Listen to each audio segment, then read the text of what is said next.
What's up, everybody? Welcome back, man. We've got another video here. Stephen A. Smith recently had Chiney Ogwumike on his podcast, Stephen A. Smith Show, and he asked her some questions about the WNBA, about Caitlin Clark, and he asked her specifically, is there resentment toward Caitlin Clark? The perception of race and the WNBA conversation. And when tasked with the question and tasked with answering the question, Chiney Ogwumike did not answer. Like, we can cut the crap. And I was honestly aggravated and irritated by Stephen A. Smith because he prides himself on being a journalist, but he did not press her to actually answer the question. She did not answer the question. And we're going to play for you this video, not the whole thing, but just a portion of it, some clips of it, because Chiney Ogwumike is continuing to ride this wave of nonsense when it comes to Caitlin Clark. Fresh off of the Alyssa Thomas deal, where she said, well, the game was in motion and no one noticed it, so it shouldn't be that big of a deal, blase, blase, and then the referees are being blamed and so forth and so forth. But we're going to hit on this hard because Chiney Ogwumike continues to spin it in a certain way. Notice these ESPN worldwide leaders in woke women's basketball commentators, they all spit the same narrative. They'll never acknowledge the truth. And the truth is, there's absolutely resentment towards Caitlin Clark by former players, or older players, and heck, maybe former players. And there's absolutely an issue with race in the WNBA and sexuality. So let's jump on in. Welcome back, everyone, to Indiana Fever Unfiltered, powered by Come On Now, the podcast. Hit the like button, subscribe button, hype the video, and leave your comments. I appreciate y'all jumping on board. Let's jump right in on this thing.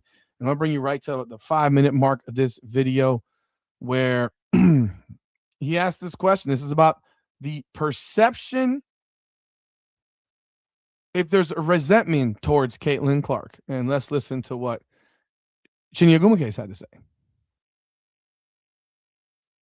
That's what these ladies should be doing when it comes to Caitlin Clark. I want to know, in your opinion, what kind of what do you believe played a role in some of this stuff? Is it just isolated incidents, or do you concede that there is some resentment towards this young lady? Can I give you an example? Because Please. We're coming off of the NBA draft, right? And AJ DeBonsa goes #1. And Off the rip, she says, can I give you an example? Notice, she didn't answer the question. She did not answer the question. She's immediately deflecting the question. Can I give you an example of what? An example of what? You're avoiding the question. The question was, is there resentment? The resentment comes from the people before her, not the people in the same class with her, maybe except for Angel Reese, and not the people after her. It's the people before her. Let's continue. all of these other players are saying, Caleb Wilson, Darren Peterson, all of the players are saying, I'm going to spend my career trying to prove why I deserve being #1. Okay. It's very normal in sports for people. What does that got to do with shit? What does that and the cost of rice in China have to do with the question of, is there resentment against Caitlin Clark? What's the, like, again, is there resentment? That's the question. She's not answering it. She's bringing up the draft and talking about players that got drafted are AJ DeBonsta. Oh, I'm going to spend my time trying to prove you wrong. But that's not resentment. You don't even know what resentment means, Chiney. You went to Stanford. I highly recommend you Google the word and look in Webster's dictionary of what resentment means. They don't resent AJ DeBonsta. Like, they don't resent him. What are you talking about? Like, proving someone wrong and resenting someone are not the same thing. To try to knock off the top dog, right? Like, it's very normal. But what people don't understand is that, like, I played basketball. I started playing when I was 10. I'm 34. So that's 24 years of me seeing the women's game in real time. When Skylar Diggins came out of Notre Dame and went to the WNBA, she was the it girl. She had the culture. She had Drake giving her kisses at the ESPYs. She had celebrities at her games. And when she entered the WNBA, she got a lot of this same type of treatment. Physical. First of all, Skylar Diggins was not the overall first pick in her draft. Let's start with that. She was not the overall first pick in her draft. She was the third pick in her draft. So how can you jump up on here and say she was the it girl with the culture? Yes, she was beautiful. She was that physically beautiful woman who was feminine and was straight. The first pick in that draft was Brittany Griner. The second pick was Elena Delle Donne.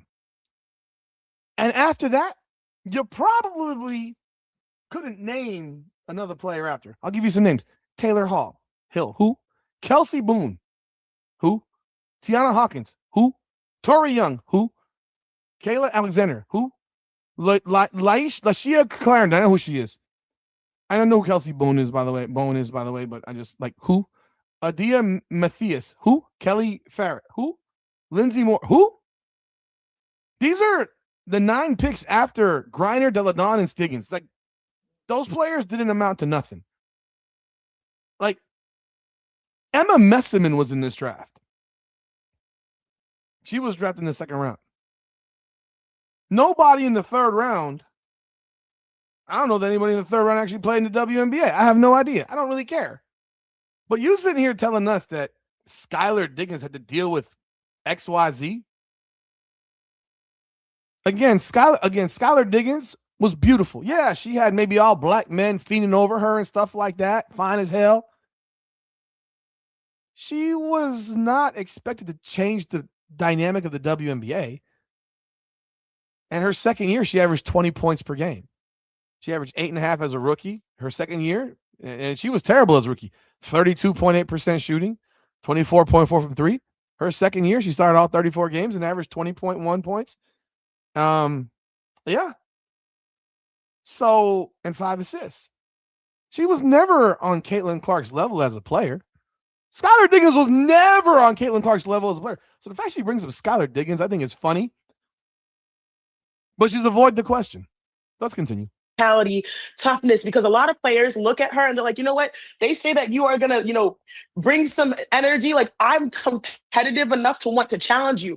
Things were not easy for Skylar. And I say this because I know Skylar like a sister. There are many instances. My big mentor is Lisa Leslie. Lisa Leslie took a lot of smoke and she also dished it back as well. Right. And I think like every player that takes smoke has the right to dish it back and to defend themselves in circumstances. What smoke did Lisa Leslie take? I don't know what the hell she's talking about. Lisa Leslie was part of the original players in the WNBA. What are you talking about?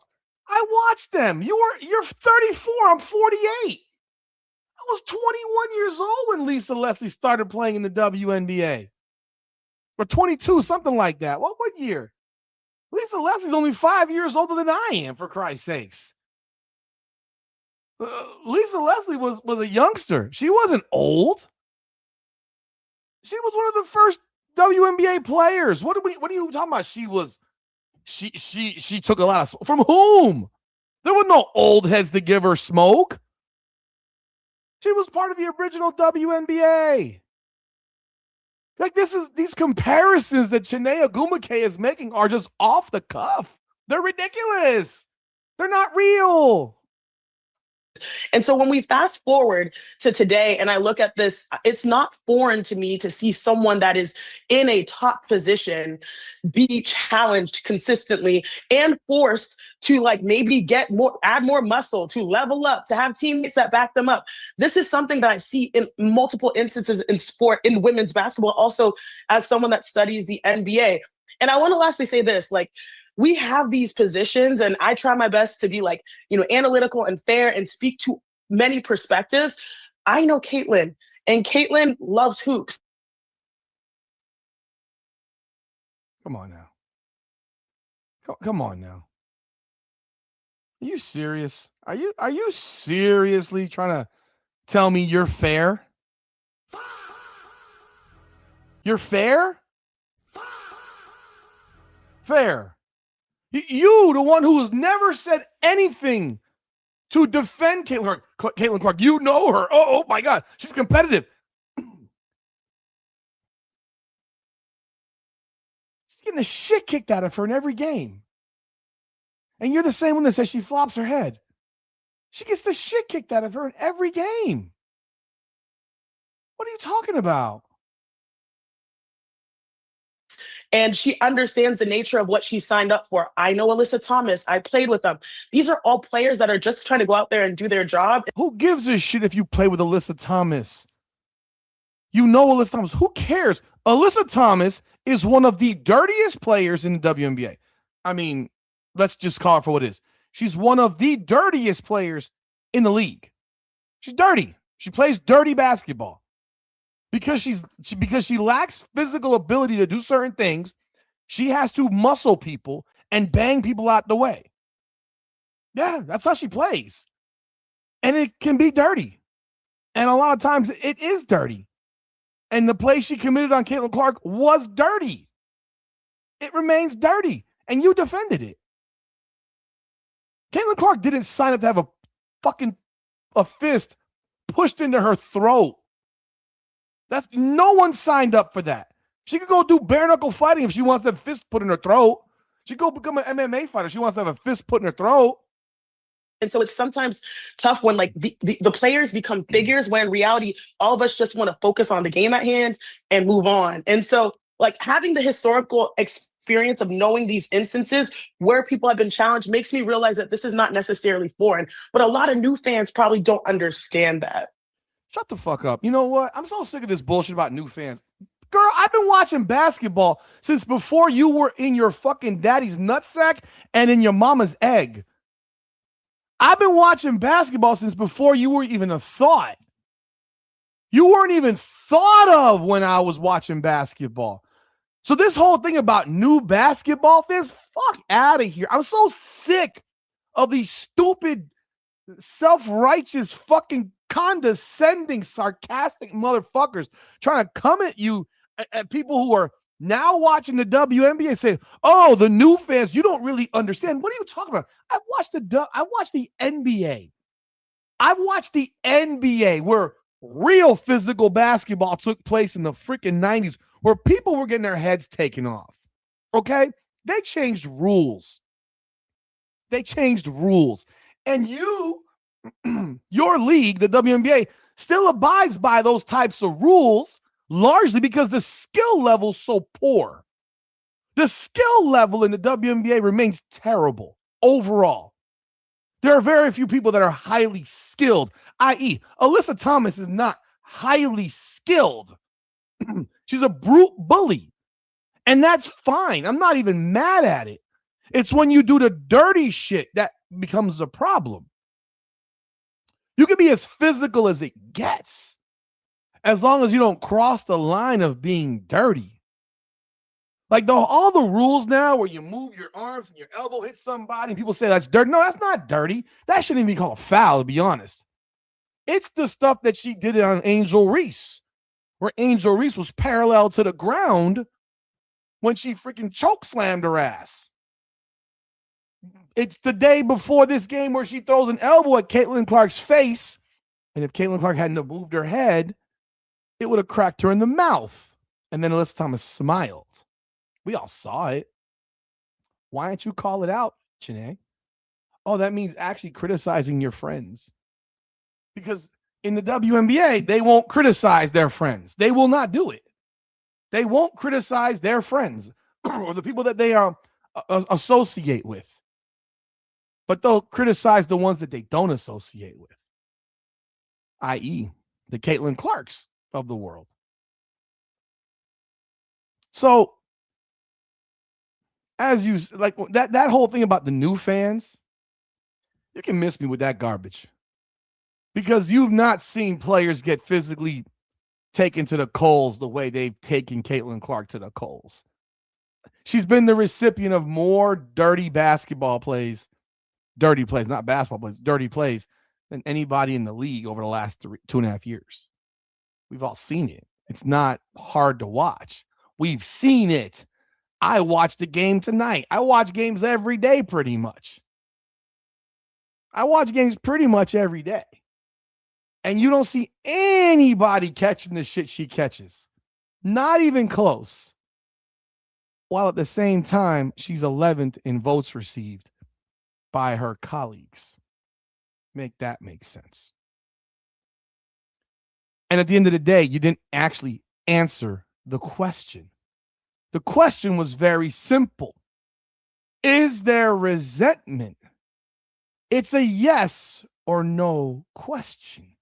It does not need a 2.5-minute response to circle the question so that people forgot you even got asked the question.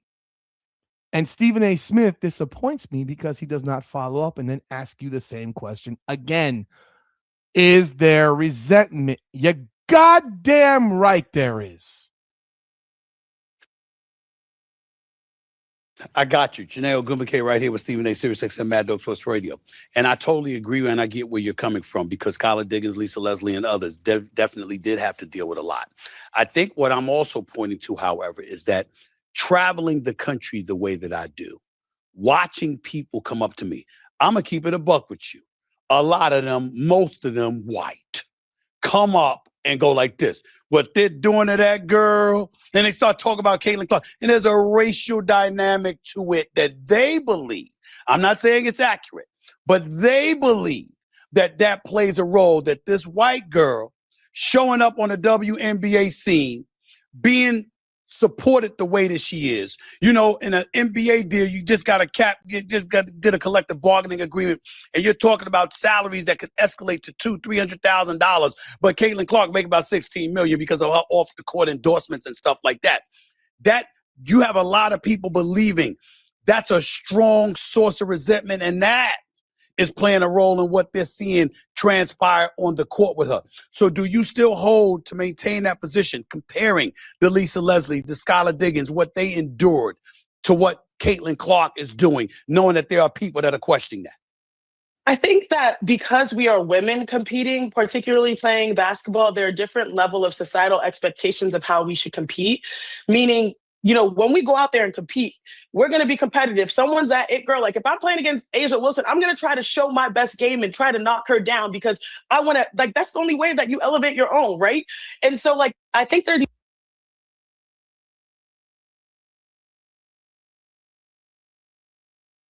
Again, she's skirting the question. By the way, grab your merch, Caitlin Clark merch, right on comeonnowpodcast.com, comeonnowpodcast.com.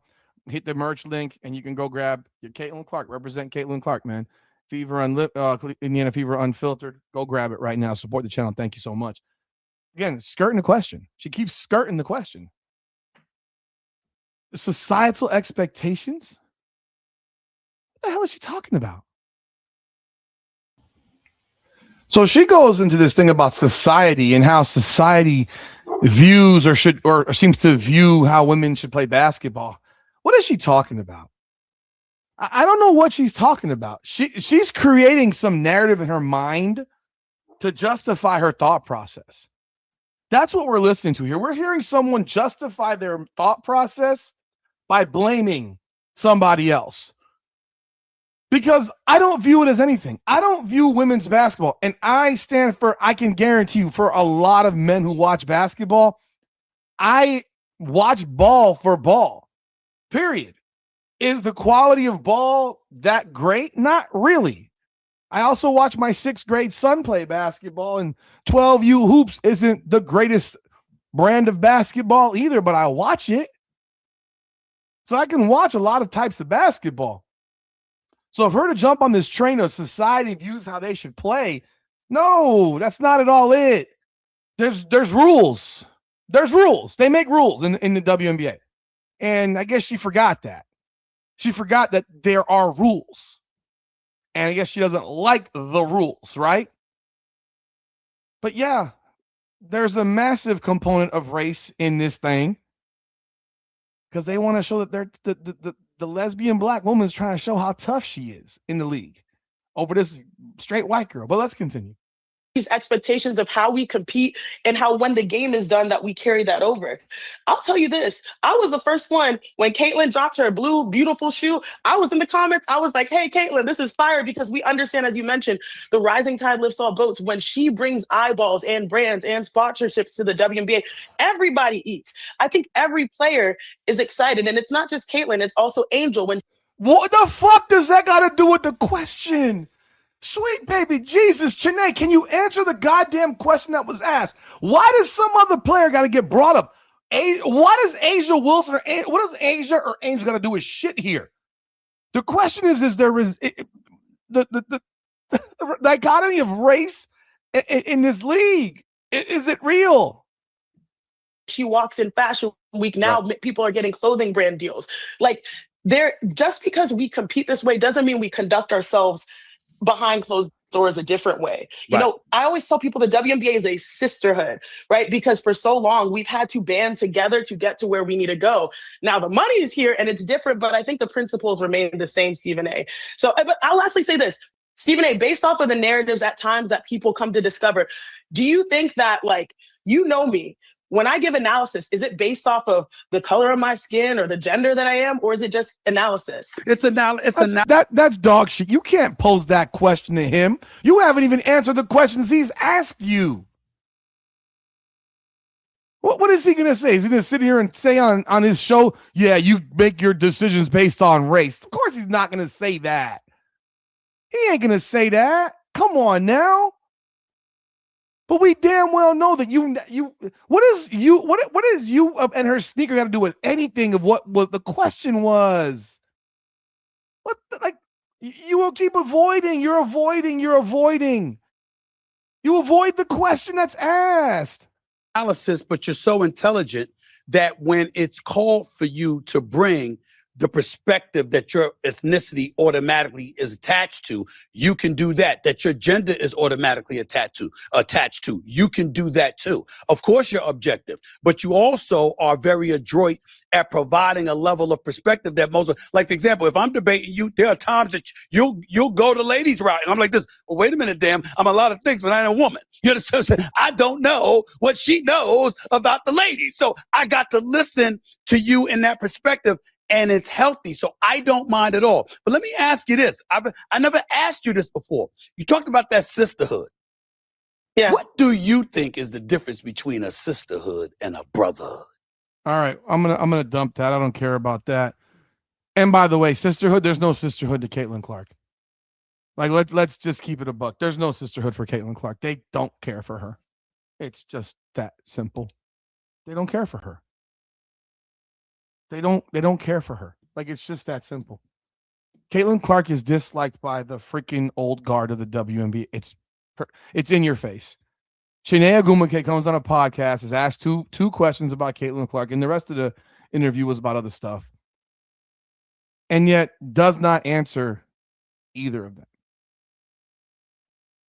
Some of these things are just yes/no questions in life.